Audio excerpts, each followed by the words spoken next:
Okay, I guess we're live and at 5 o'clock, so I'll call this meeting to order. There are 3-minute delegations. I'll ask for confirmation of the agenda. Mover and seconder, Sherry and Rob, all in favor? It's carried. Thank you. Any conflicts of pecuniary interest, the general nature thereof? None declared. Okay, this is a public meeting for input on several zoning amendments. Is that correct, Jason? Yes. And our first one is number 4.1 on the agenda, D04-2023, Gregory and Cheryl Storing, 501 and 453 County Road 15. The recommendation is that council receive this zoning amendment application for information purposes. Do you want to lead off on these, Jason? Yeah. Thank you. Thank you, Reeve Wise. Through you, I'm happy to provide a brief overview at the onset of each of these 4 applications, and I also recognize that I think members of the community are here and or applicants are here this evening to speak to each of those. So I'll provide the brief overview and then turn it to them for anything I may have missed. The application for zoning bylaw amendment D04-2023, as you noted, pertains to 501 and 453 County Road 15. It's in the northern portion of our municipality, and it pertains to an already developed land holding. The property is currently developed with residential uses as well as waste management sewage lagoons, and there's no new development being proposed through this zoning bylaw amendment. The zoning bylaw amendment application is entirely related to consent applications that are proposing to subdivide the property into 4 separately conveyable properties. Just flip into the map, yeah. So there's 2 existing dwellings at front County Road 15 on Severance number 1 and Severance number 2 on the screen. And those existing dwellings are proposed to be maintained, of course. And this application proposes to rezone those portions of the land holding from M4, which is a waste management zone, to a rural zone to reflect the fact that they're residential use and they're not associated.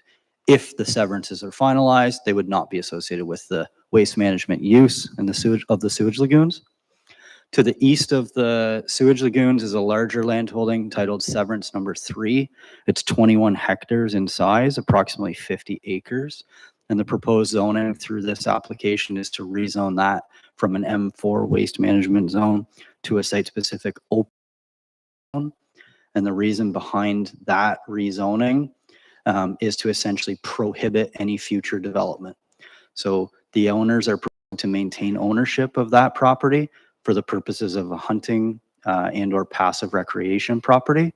It has frontage on the Salmon River, as you can see, on the easternmost side. And what we're proposing to do is essentially prohibit any development to ensure there's no compatibility issue with the waste management zone and the sewage lagoons, so that there would not be any further negative impact from that land use perspective. And lastly, in the top right corner of this sketch, there's a lot addition that's being proposed to a very undersized lot that is actually occupying a portion of our road allowance that was once stopped up and closed and contains a dwelling. So again, the portion of land is 1.2 hectares in size that is proposed to be subdivided and added or merged on title with that small sliver of road allowance that's already developed. And through this application for zoning amendment, we're proposing to rezone from M4 to RU, which is a rural zone, to harmonize the zoning with that existing little parcel and essentially recognize that longstanding residential use on that property. So it sounds like it's a very complicated zoning amendment. However, it's really to recognize everything that's on the ground today and bring it into consistency with what we have from a zoning point of view. These applications for severance were considered by the Committee of Adjustment earlier this year in 2024, and they were approved. And as a condition of those severance applications, the applicant's required to fulfill the zoning bylaw amendment process, which is why they're here before you this evening. The application was circulated in accordance with the Planning Act from a public notice perspective, and we've not received any objections or concerns from neighboring landowners related to the zoning bylaw amendment application. I think that's a an overview with respect to what we're considering from a zoning point of view. I recognize that the applicant's here this evening and maybe it wishes to add anything, and I'm happy to answer any questions as well. Thank you. Any comments anyone wishes to make on this application? Robert, do you want to come up to the microphone there? Introduce yourself. Just press the silver button, Robert. The red light should come on. And the floor is yours. Yep, Robert Storing from Tamworth. I am representing Greg and Cheryl Storing, who are the actual applicants of this. And I'm strictly here to support the application. Jason said it much more eloquently than I could, and all the details of it. I went through all the paperwork and haven't seen any objections from any other departments on it. And it's really just to correct what probably should have been done 50 years ago. There's two homes that would have been zoned as M4 for ever since planning started, I guess. So it's fairly straightforward. It's correcting everything that's on the ground. Thank you. Thanks, Robert.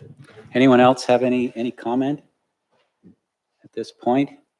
So can we just get a motion to receive that then? Doug and Sherry, all in favor? That's carried. Thank you. The next item is item 4.2, D05 2023, Carrie and Margaret Vaughn, 90 Miller Road. And the recommendation is that council receive the zoning amendment application for 90 Miller Road for information purposes. I should have got a motion to get that on the floor just in the previous one. Can I just get a motion, Doug and Rob, and we'll vote on it after the presentation. Go ahead, Jason. Thank you, Reeve Wise. Similar to the previous application for zoning bylaw, this application for zoning amendment was also previously considered by the Committee of Adjustment, and the Committee of Adjustment issued provisional approval for the creation of two lots just immediately west of the village boundary in the hamlet of Croydon, fronting County Road 14.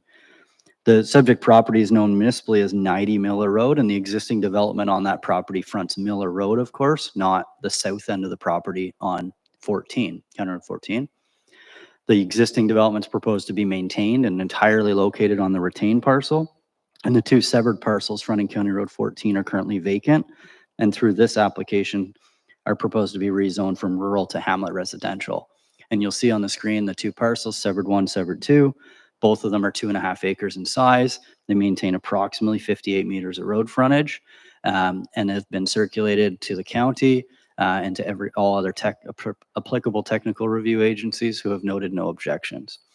With this zoning bylaw amendment, we're essentially proposing to refine the permitted uses of the property. So rural uses, of course, are a bit more expansive in permissions. And it's the intention of these properties to be rezoned to hamlet residential so that we can ensure that residential uses in immediate proximity to the village are the most appropriate.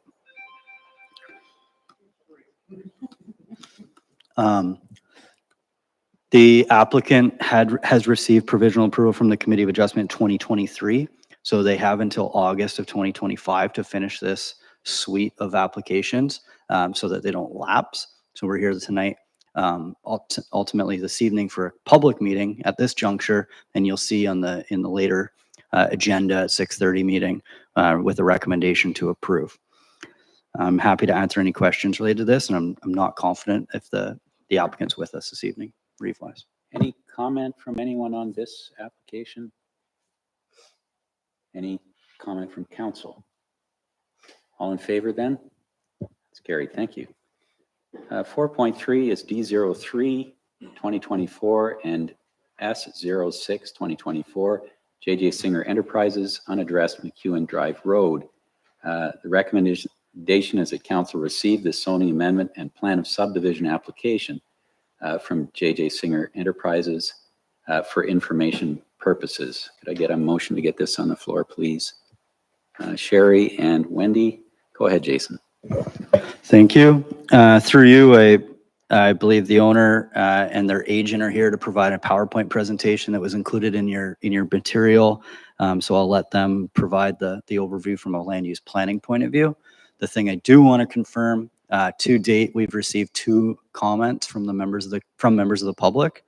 They were received on the weekend, so both have been printed and included within your agenda for consideration. And I believe one of the members of the community was hoping to make it to the night, I just don't know if timing's going to work, and they may not be able to make it, but their comments are with you for consideration. And again, obviously tonight's limited to a public meeting. There's no consideration with respect to a decision. We're here to garner that input and take it away and go back to the applicant as needed with understanding what considerations may need to be made to this overall development plan. Thank you.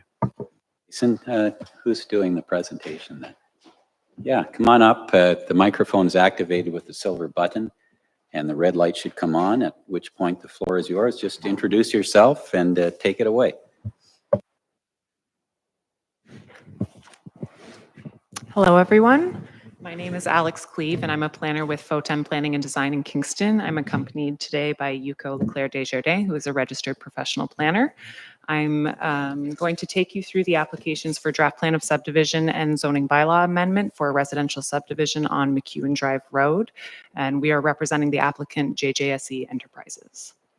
I'll take you through a bit of the site context and the policy framework, go into what we are proposing, and then go through some of the findings of the technical studies.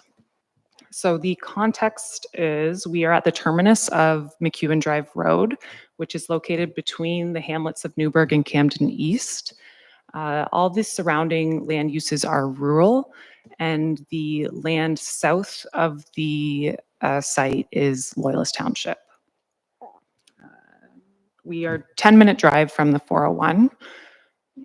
The site has a total area of 24.9 hectares, which is just under 62 acres. It's currently undeveloped and not suitable for agriculture. The existing pattern of residential uses is along the east side of McEwen Drive Road, and lot sizes range from 0.4 hectares to up to 3.2 hectares. There's an unopened road allowance along the west side of the site, and this is used for recreation currently. So going into some of the policy framework, the site is designated as rural area in the county official plan, and this permits rural residential uses on lands that are not protected for their resource value, as long as they can be serviced and they are found to be compatible with existing land uses. The growth is supposed to be, well, it should be directed towards settlement areas. However, the plan does provide criteria for residential subdivisions to be located in rural areas.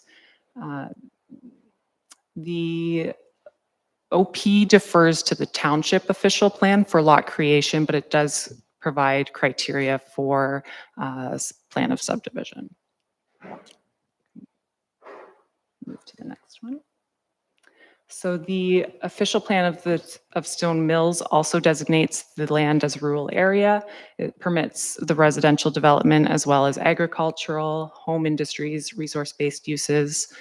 It also directs development towards settlement areas, but allows for limited development in the rural area.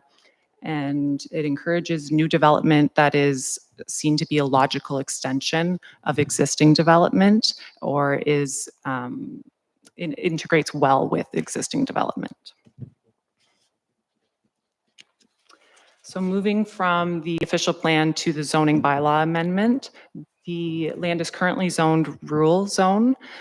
This allows for a wide variety of uses, single detached dwellings, 2-unit dwellings, but it includes some non-residential uses such as agriculture, equestrian center, golf course, a kennel. The minimum lot area in the rural zone is 1 hectare, but it can be brought down to ½ a hectare if technical studies support it. So moving into what we are proposing, we're proposing 28 lots for single detached dwellings. The smallest lot will be 0.6 hectares, and the largest is 1.3 about, which is equal to 1.5 acres on the small side, and the largest is just above 3 acres. Frontages range from 60 meters to 147 meters. The lots are large enough to accommodate a primary septic system as well as a secondary backup. The idea is we extend McEwen Drive Road, lots on both sides, There are three pedestrian blocks that represent a pedestrian trail network. You can see it in the light green on the east property line, and it connects down in the bottom half to the unopened road allowance. Go down a bit, Cindy. There's a green block in the upper half, and this is a stormwater management block. It's proposed to be a wet pond. So multiple technical studies were completed to support this application. These studies are currently being reviewed by township staff, the county staff, various Ontario ministries, the Conservation Authority, and even peer-reviewed in some instances. So I'll take you through each of the findings of the studies. We did an environmental impact assessment. It was determined that there's no wetland on the site, and the development would not pose any negative impacts to species at risk. The ecologist did find 7 trees that were potential butternuts. So during the leaf on period, we had an arborist come out to the site and examine the trees. It was found that 2 of the trees had not survived the winter. All of them were in poor health when the ecologist was originally there. The remaining 5 were found to be hybrids and are not protected as a species at risk. We also completed a hydrogeological and terrain assessment. This was to review the sites for wells and septic. 54 well records were pulled and examined, as well as surrounding wells were monitored. 4 test wells were drilled on the site. It was found that the results of the pump tests, 3 of the wells had great quality water. 1 required a reverse osmosis treatment or would need to be replaced.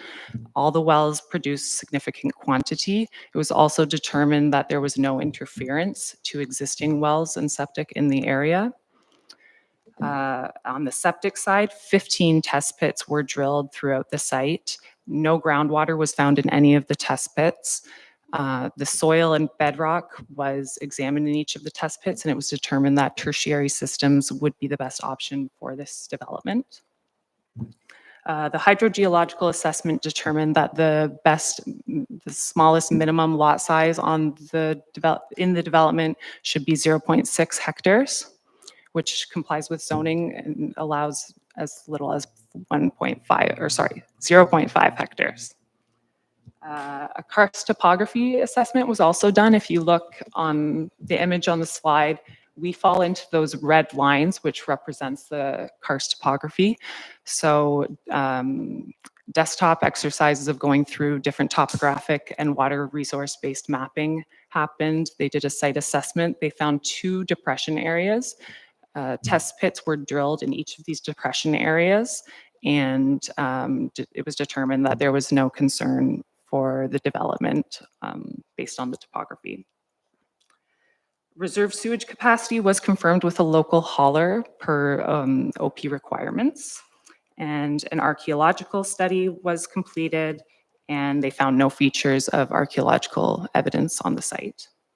A traffic impact study was completed as well, and it was determined that the intersection of County Road 1 and McEwen Drive Road would not require any upgrades as a result of the development. It was also determined that the level of service, that is wait times that users experience at the intersection, would not be changed as a result of the development. Finally, something that's not on that list, but a stormwater management report was also undertaken. It was determined that,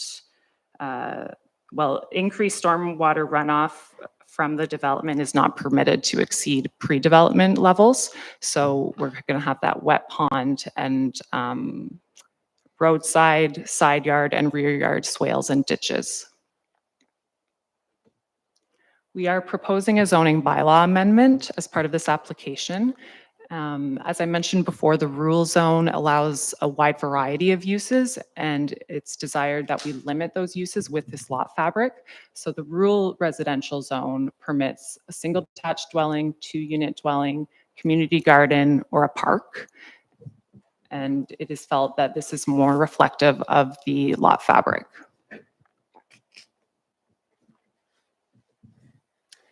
So in summary, we believe this is good land use planning. We've completed a lot of studies, and these studies are going to continue to be reviewed and refined through the technical review process. It is proposed to rezone the land to limit the uses to the park, community garden, and residential uses. And this proposal is consistent with the provincial policy statement, conforms to the county and township official plan, and represents good land use planning. Thank you. Any comments from the public on this information? Anything from council? Yes, go ahead, Wenda. Hi, thank you. I'm very familiar with this package of land. I used to cross-country ski all over there for many years. It's beautiful land, not for anything purposeful, but for cross-country skiing. It was amazing. Beautiful trails back there. And I drove back there today and had a look at it. The property seems to, the road seems to be, or the clearing that's been created seems to be veering off at like a 30-degree angle from McEwen Drive. Is that the intention for where the road is going to go up there? So it kind of veers off a little bit? Just to get my head wrapped around it, because your diagrams show pretty straight. Oh, I can see it Certainly. there. And I through you, see Reeve, it's exactly it. Yeah. It does, the road would veer to the east from Mhm. where it terminates currently, and then that would allow lots to be built on both sides and developed and built out on both sides of that new road. So a quick question. That's a heavy forested area up in there. Are you going to be clear cutting all the forest, all the trees? Or are you going to be preserving some of them? Through you, Reeve, the intention is not to clear cut. That, as you note, there is a lot of vegetation that's there. The idea of this community is that it would really capitalize on that. There will have to be some building envelopes cleared on each lot for the house and for the septic systems and so forth. But the intention is to maintain as much of that vegetation as needed. There will be, I guess there should be some that will be cleared for the swales that are going to be needed, so along the peripheries of the property. But the intention is to maintain as much of the vegetation as possible, really recognizing that the features that make this community, this new subdivision desirable, are that sort of character, that sort of privacy that's in the woods. So the owners are recognizing or cognizant of that, and they want to try to maintain that to the extent that they can.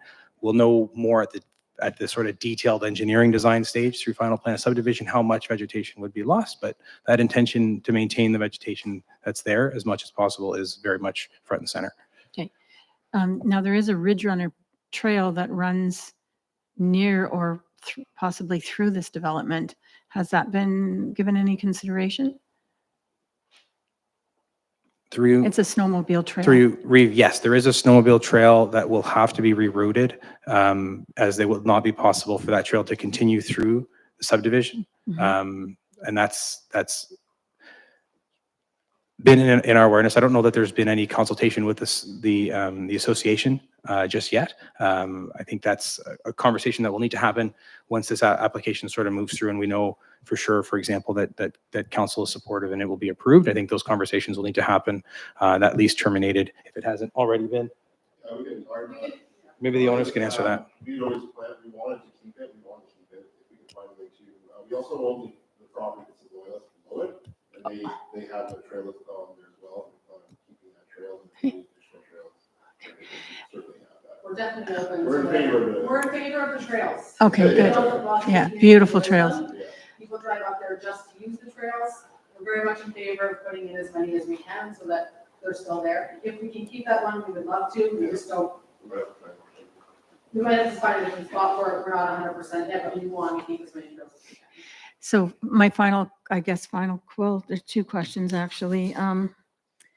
The two letters that we received, they talk about I know the impact study said that there wasn't going to be an impact with the traffic. However, when you're adding 28 houses, people are coming, going presumably twice a day or more.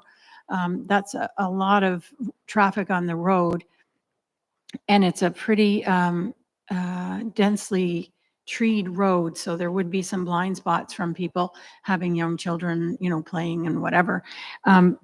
My question is, if you own that property in Loyalist Township, is there a possibility that you might be prepared to extend that road back to Palace Road? Or I'm not sure what the, It is Palace. There's 2 fields that farmers own between what we own and Palace Road.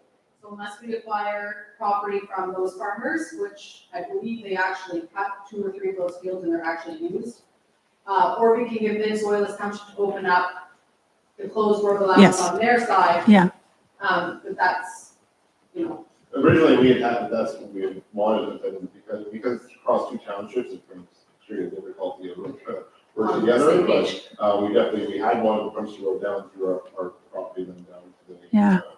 So, we're open to it, definitely, it just, that would alleviate that congestion. absolutely, yeah. That was our original plan, it just didn't come together because of it's across the townships. And, this seems to be the most direct path at this point. And through Reeve, I would also add that just in preliminary discussions with the township wasn't supportive, of the township being loyalist, was not supportive of extending the Palace Road Oh, or that's too subdivision bad. onto their That's too lands. bad.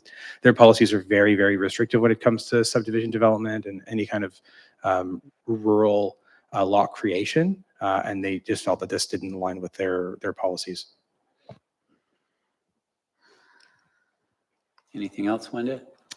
I was going to speak to water quality, but I mean, if there is an impact on the wells, on those existing houses that are already there, and there is a possibility, despite the Hydro-G studies, that could happen. I mean, really, the homeowner is going to be responsible for putting in osmosis or reverse osmosis or some kind of water treatment, right? Like the development wouldn't be asked to carry that cost, although it's not a bad idea. I just know, I can speak to it, but I'm very blunt and straightforward, so I'm not trying to be rude, but in her own letter, she states that they had poor quantity of water and they barely got a mortgage. And then she also states that she paid for testing of the quality of her water previously, which you can do for free through the health unit to test for your water. So if, it sounds to me like there was low quantity and low quality to begin with, and our Hydro-G sent the thing today, they use their water the whole time. These are 6-hour tests on every well on the property, and it moved by 0.04 meters or something, which is nothing on a very deep well. It's a very small amount. Yeah. So I mean, yeah, something random could happen and all the water could be affected, but it doesn't travel that far, and all the studies are showing that it barely moves. And through you, Reeve, we received the comment letter from the neighbors, and we did reach out to our hydrogeologist to understand, you know, is there something that that could have happened through the creation of these wells, through the fracking and so on, that might have impacted the neighboring property owner. Our hydrogeologist was puzzled by the results, but also noted that there are some limitations to the study that they did.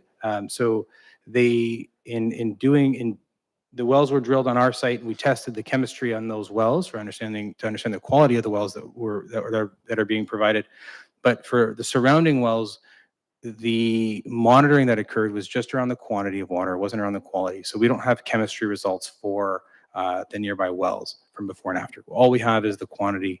What our hydrogeologist was able to speak to was that on our site, we sort of, because of the the length of the property, we drilled 4 wells kind of moving south, sort of from north to south, just spreading them out across the property. My colleague mentioned that there was 3 wells that had good quality and quantity, and then 1 well that had good quantity and bad quality. What the results showed is that the 3 northernmost wells had good quantity and quality. They didn't have any sort of elevated levels of sulfur or anything else. It was that southernmost well that had the most chemistry challenges, and it had all of the chemistry challenges, it seems like, when we looked at the results. But with those results, the hydrogeologist was not able to give us sort of an answer as to why or how the development and the well testing on our site might have changed the quality of that other well. So there's going to be some investigation. I think that'll be needed, some further discussion with the peer reviewer of what might have caused that, and so that we can understand, is that something that happened as a result? If not, then ultimately I think the onus would be to work with that owner, and the cost of any treatment might fall to them. Sulfur as well, from a hydrogeological and sort of an Ontario water regulation perspective, is an aesthetic parameter, not so much a health parameter. So the treatment obligations and requirements for sulfur are different than they are for, say, salt. One of the wells on our site does have high salt levels and it has to be treated, but that's also a factor as well, is that the water would be unpleasant to smell, certainly, but it wouldn't be unsafe to drink. You don't want to negatively impact anyone's there already. Obviously, if this is going to be an issue, definitely, we can help out with some sort of treatment system if this is a major inconvenience for it. That's not our plan. We want to integrate with everyone. We plan on living down there, right? So we want a good community. We want everyone to be happy with it. Just for, I do a lot of work on the water tests, and the quality was so good at the north end. It just seemed to be a depth, almost a depth thing. If you're anywhere from 50 to 80 feet, the water is excellent, like excellent quality for drinking, but also the quantity was amazing. Once you pass that 80-foot mark, that started at around 200 to 230 to 270 feet, and that's where you're starting to get the problems. That's where we saw our property. I think hers is, not sure the depth off by heart, but I think hers is deeper as well, so it wouldn't surprise me if that's what Yeah, sorry, sorry, wait, please. There's a procedure here. I should have stopped you earlier. You should have come forward, introduced yourself, used the microphone, and so on and so forth. So I've just been letting it kind of go spontaneously. So you're the developer? Yeah. Yeah, can you use the microphone, please? There you go. So is there anything else you wish to add? I mean, we've heard your comments so far. Is it already on? So you're Mr. Singer? I am Mr. Singer, yes. Josh Singer. I didn't have any other further comments, just trying to fill in basically with the gaps I saw, but I think that's everything that I had to say. Okay, that's fine. Wendy, did you have anything further? No, I'm good. Okay, so there's someone you want to address council, do you? Sorry, I got to wait, so it's okay. That's Want okay. to interrupt? I just- Yeah, no, not at all. No, it's your turn now. Oh, great. Just come on up. Thank you. Yeah, just press the silver button Oh. and introduce yourself Very and make fancy. any comments you please. Okay, I'm Kathleen Kaza. I forwarded a letter to Jason Sands. I'm not sure if Yes, we you're here, received it. Yeah. Yes, okay, sorry, I missed that part. So I was just curious, I just basically wanted to be here to hear what the proceedings and how we're moving forward. And I guess, I'm sure you've seen the letter, and just that I'm concerned about some of the sulfur that's, in our opinion, and we are by no means professionals, but we have noticed a significant difference in the sulfur in our water. And I do recognize that it's not a water quality issue. However, it does affect our everyday, day-to-day life and our quality of life. It's been significant. Like we have a water sulfur system in place. Like we did have some sulfur. It regenerated every Sunday. And so we are concerned that, we've been trying to let it settle, thinking maybe it would be a time issue. And I didn't want to, make problems or whatnot, but I am concerned for our water. And I guess moving forward, that's what I'm concerned about, is I don't know what my next step is then, if this is truly affecting my water, right? And the other concerns that I have just with the future 28 homes is the traffic and like I'm sure many of you are aware of the dirt bikes, et cetera, that fly up our road. And we're just situated, for those that don't know, at the top of the hill. And just the other day, like I have 2 kids that drive, they just accelerate just right at the top. Our driveway's there. like I'm concerned about, not, that's a concern aside from this, but I'm just concerned with the traffic, the increase in like the pure traffic, I guess, and the passage of the road. It's a fairly narrow road, and it's like there are several hills, and when you come up 3 little hills, I mean, there's times where, you know, it's pretty narrow for 2 vehicles, and then at this time of the year, it's, you know, pretty overgrown on the sides. I'm a little bit concerned with how much traffic that's going to bring, and I guess I'm looking for comments about how that's going to be addressed. And then thinking also, I know I get stuck on that road when, you know, the 401's been closed and it's really difficult to get out onto that main road. So adding, you know, another 28 households, I guess I'm just looking for feedback or responses to some of those, and just wish for you to consider, you know, that side of things. Okay, thank you, Kathleen. Mhm. So at this point, we aren't making any decisions. We're just gathering Okay. information and comments. Perfect. So I'm sure these folks will take into consideration your concerns. Mr. Singer and his partner have expressed a desire to integrate well with the community, and I'm Mhm. hoping they will work with you on these concerns. Jason, you've been taking notes of these comments. So this is a process. Okay. We're just at the information gathering stage, so. Sorry, I didn't. No, no, don't apologize. I don't know how this works. Yeah, well, Okay. yeah, we all learn these things by Mhm. going through them. So, Mhm. so thank you for your comments. And as the process develops, I'm sure you'll be communicating Mhm. with both the developer and the township. And we hope that your concerns will be addressed. Thank you so much. Okay, thank you. I turn this off Kathleen. now, right? Or- Yeah, yeah? just hit the button. Okay. Yeah, over and out. Thank you. Anyone else from the public gallery wish to make comment on this at this point? Anything else from council? Yes, Doug, go ahead. Yeah, I was just reading the Hydro G report here, and just a question for me, I'm going back into my memory from other subdivisions. I see that you used 4 US gallons a minute for the pump test. My memory tells me it always was 5 gallons a minute Canadian. We actually did more than that. At one point, we actually, North Wells. Yep.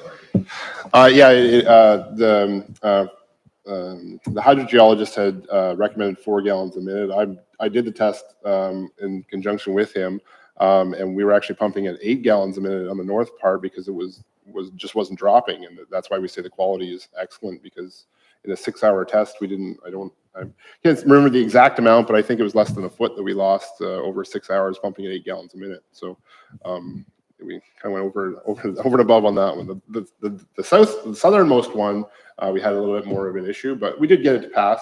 But it was just not as good as like I said, there's a band in there between 50 and 80 feet that's just seems to be excellent. All right, I just considered that a little bit low, to be quite honest. We have 4 gallon test, US gallons test. So, I mean, we're talking 3.8 or something like that. That's, to me, pretty low for that many houses. Yeah, Yep. this is just the minimum that's required for those, but like I said, we went well beyond that. Okay, Doug? Yeah. Anyone else from council with any questions or comments? I had something just as you were speaking and it's slipped my mind. It's terrible to be in your mid-70s sometimes. I think, oh yes, what time of, I haven't read the entire details of the Hydro G yet. What time of year did you do the Hydro G test? I believe it was yes, just in the summertime. It went into September, did it not? Through Mr. Chair, the results that I recall seeing were sort of September, if I Yeah. remember correctly. from Yeah, our- that's a good time to be doing it. Yeah, you've got your load, your drawdown by that Right. time. We were targeting sort of a drier time of year. Yeah, that's the right approach. Anything else on this application? Jason, did you have any comments? Yeah, go ahead. Thanks, John. The only thing I'd like to mention, and this may be more for info for anybody in the public or watching us online, and as Reeve Wise alluded to, this is the sort of the infant stage of this process.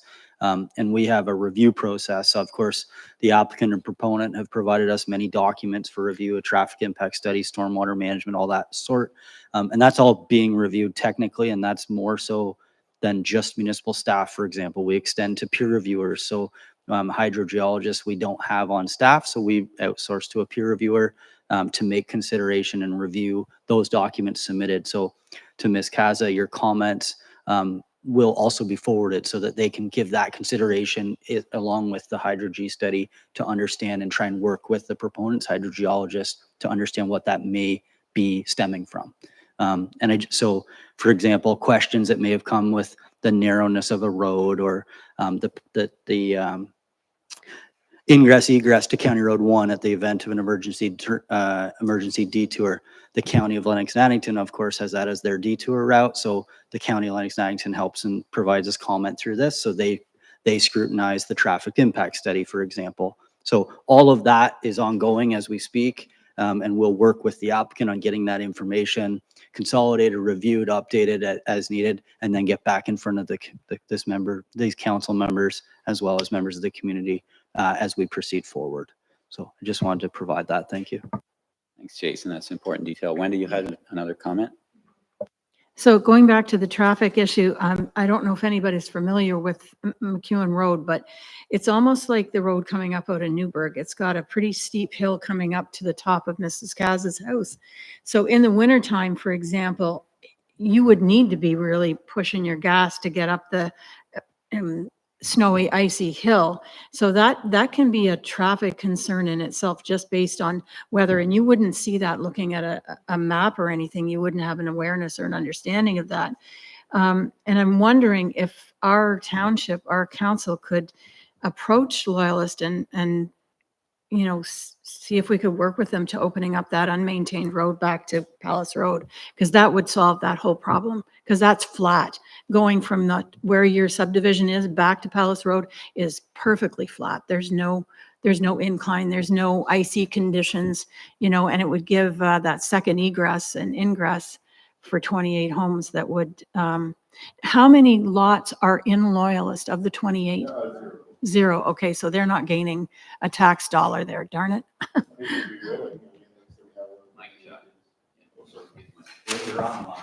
I see. No, there you go. We do have an additional 50 acres down there that we obviously would be willing to develop as well and do that. It just depends on if Loyalist is on board. And thus far, I think this is the best path forward is for us to deal in Stone Mills, basically. But. Oops.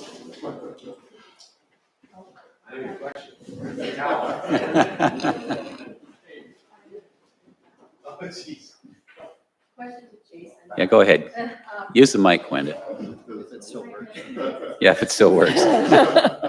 What are your thoughts about, I mean, how successful is any kind of conversation with Loyalists ought to be?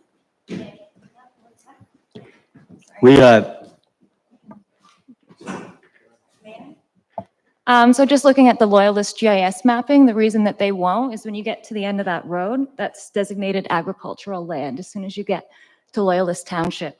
So it's protected agricultural land as soon as you cross the border. So I don't think they'll be open to a subdivision. So there's the road. Yeah, but there's the road. And if you go straight down, this is all designated agricultural. I think, I might be. So his lot is, Are we able to pull it? so this is Palace Road. I'm talking. I just wanted to take a look at the map. Here, and they own that land. Through you, Yeah, Mr. Chair. We'll Through you, take Reeve. that, we'll take that into consideration. At this point, we're not going to be making any decisions. So Yeah. if it's prime ag, then there's going to be no development there. It doesn't matter who owns it. If it's prime ag, you can't sever and build. It's got to stay farmland. That's how it works.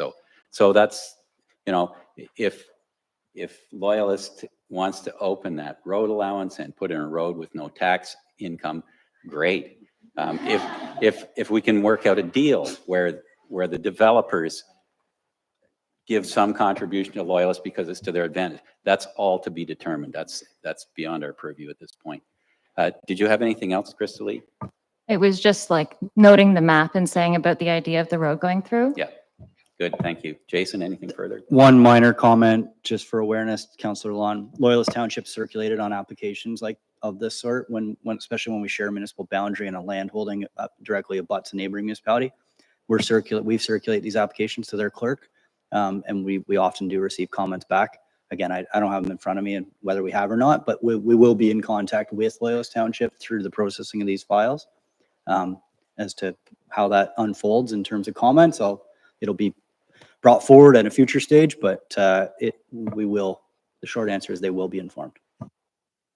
Okay, unless there's anything further, I think we'll move on. Did I get a motion to Thank you. put that one on the floor, Brandy? All in favor? That's carried. Thank you very much.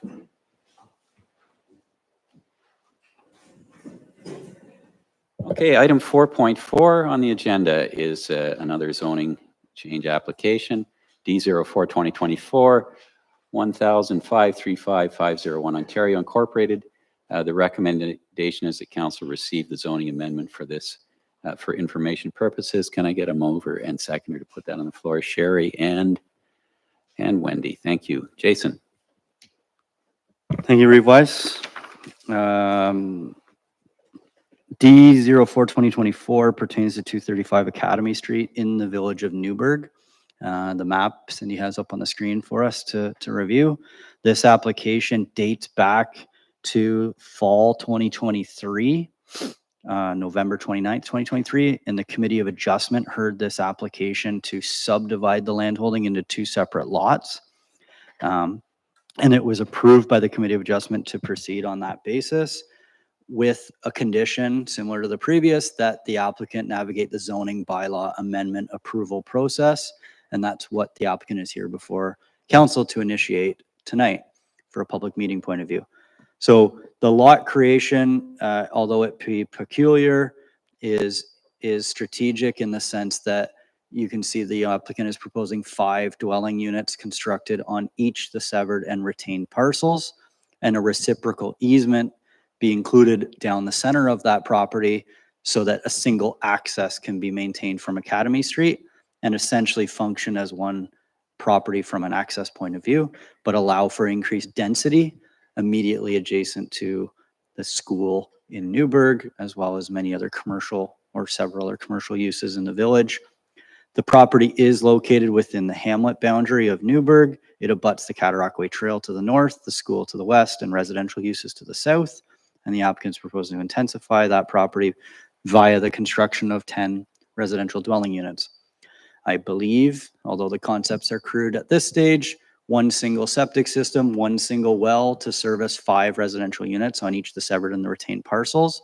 So this is a communal septic system design that is, or communal servicing design that is aligned with what the province is pushing for how to achieve increased density in the rural context. The one thing to note is that one of the other conditions as stipulated via the Committee of Adjustment related to this application is the completion of a hydrogeological study, and the hydrogeological study has not yet been completed given the fact that the wells haven't been completed. So the applicant is proceeding. However, it will need to be supported via a hydro-G study that are expected to receive later in this calendar year. I believe the applicant's here and has potentially further information to share than what we had. So I turn it over to them and I can answer any questions from a planning point of view at this juncture while we garner public input. Thank you. Thanks, Jason. Mr. Nyberg, did you want to have some comment there? You know the routine with the microphone there. Yeah, just introduce yourself to the public and the floor is yours. Hello, council. As many of you know, Emil Nyberg. So my father and I are the applicants here. Jason did a pretty good job of describing what we're looking to do. Our intention is to build them for seniors rentals, keeping ownership of both parcels, kind of making a little community in itself, kind of behind the school there. As Jason was mentioning, to the north is the Cataraqui Trail. We want to utilize that driveway to basically connect Academy Street again to the trail so that, again, the public can use it because they already are using it, which is 100% with us. But then also for the residents would be nice to access it, keeping a healthy lifestyle, all that kind of idea as well. I believe Cindy has a couple of concepts of the units that we want to build. So we're going to keep it generally simple, so to speak, in the sense that they'll all be the same architectural style, basically the same plan. We're just going to use different colors for both the siding, the roofing, those kind of things to keep it interesting, but still keep it cost effective as well. Basically, it's going to be one floor, easy access for everybody, 2 bedroom, 2 bathroom, small garage, but open concept otherwise. That's about all I have, but by all means. Okay, thanks, Emil. Any comments from the public on this proposal? Yes, sir. Come forward, please. Yeah, just introduce yourself and the floor is yours. Reeve Wise, members, Ken Dunphy. I live in Newburgh and on County Road 17. So the area that they're talking about developing is in some ways in behind our house, mind you, a fair distance away. Of course, we have the same concerns that that we've heard across the board here about what are the impacts on the wells. We're looking at a community of, it seems like 10 houses with a single well per 5 clustered houses. Obviously, those studies we're going to be interested in for sure. The other aspect, I think, if I'm not mistaken, this includes the rezoning of one parcel, severance of one parcel, and the retention of another parcel of land that is in proximity to an existing creek and floodplain that exists. So I guess my one question would be, are there future plans at this point of developing that additional parcel of land? And if so, what are the environmental impacts of that? I guess that would be some of the concerns that we have as a neighborhood. Obviously, the traffic is going to be not substantial, only 10 units backing out of Academy Street. I guess what I found curious the other day when my wife and I went for a walk, it seems that part of the road allowance has already been constructed, and we suspect that is strictly because they're putting in the wells for those studies already to be able to ascertain what the quantities and qualities of those waters are. But other than that, I think that's pretty much the only other comment that I'd have is about what the planned purpose is. Right now, it sounds like it's for seniors' homes, which is a very commendable thing for sure.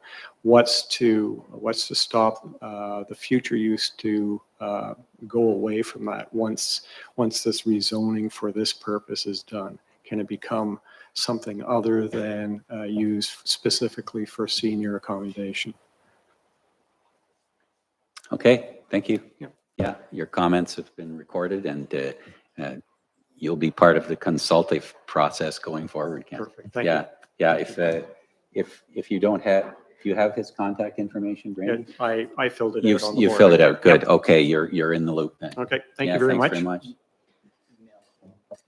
Email as well, Ken? Yes. Yeah, okay, good. Thank you. Anyone else from the gallery then? And Emil, did you want to address something Ken Yeah, said? if I Yeah. could, thank you. Sure, yeah, go ahead. So yes, we did install 2 wells as of actually last week. The one proved to be about 7 gallons a minute. The other one needs to be run with a cable tool, developed better. I'm not sure exactly the proper terminology for it, but regardless, they're going to work on that one yet. Of course, the Hydro-G will be done as well, as Jason mentioned. I forgot about that. So we've already spoken with ASC Environmental about doing that hopefully next week once that other well is done, which of course everybody is welcome to partake in with the monitoring as well and those kind of things. As for the comment about how do we maintain that it's seniors residents, that's what we want to do, but unfortunately I don't have any legal way to preclude anybody else from doing it. So it's, yeah, Jason probably can answer that better. Yeah, through you, Reeve Wise, to that point. Thanks, Emil. Short answer is we can't people plan in this province. So we can't stipulate that this ought to be rented to students or it be rented to seniors. There's no way to instill that through our regulation. If the market demand changes and the owners choose to shift their focus to whatever segment of the population, that's for their will. But we regulate the built form, the density, the use, et cetera. Unfortunately, not the actual individual user and their age. Thanks, Jason. Anything from council? Wanda, go ahead. So we have, I want to say, a similar project that's up in Tamworth, but it's geared to income and affordable housing. So it's two steps of that. Are you intending any of these 10 packages to be geared to income or affordable housing? Or is it going to be like We're something more, higher end? I wouldn't say necessarily higher end, but not necessarily geared to income or anything else like that. Our approach is that by creating these 10 units, that is allowing other units to become available, which then becomes more cost effective by having more supply. We're not in the habit of trying to go into the gear to income or anything like that. It's a complicated model. You can either go, so to speak, 100% into that, or you kind of just stay with market rent, so to speak. Okay. Anyone else from council? Yeah, generally speaking, that would be an arrangement with the county, Wenda, to do any sort of supported income housing, and sometimes the county owns, like they do in Tamworth, and sometimes they work with landlords. But it is, as Emile said, it's complicated, and it's a whole other ballgame. We certainly need more of that, but what we need generally is more housing. That's what's going to bring prices down, so that housing is affordable. But that's a whole other discussion that we're having all over the place. So if there's nothing further, I'll ask for the vote to receive. All in favor? That's carried. Thanks, Emile. Thank you.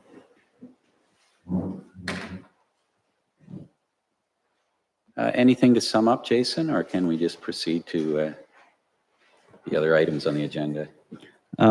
Thanks, John. I don't believe there are any other zoning amendments for consideration during this meeting. No. The only thing I'd mention is the first two that we heard this evening, items 4.1 and 4.2, will be seen again here in short order on the regular session with a recommendation. Items 4.3 and 4.4, of course, are a bit larger of a topic and more complicated with necessarily to get back in front of council, so they're not proceeding this evening. They'll be in a future meeting. And that's it. Okay, in that case, I'll entertain a motion to adjourn. Doug and Sherry, all in favor? That's carried. Thank you, everybody. Our regular meeting starts at 6:30. If you want to stay for the real excitement,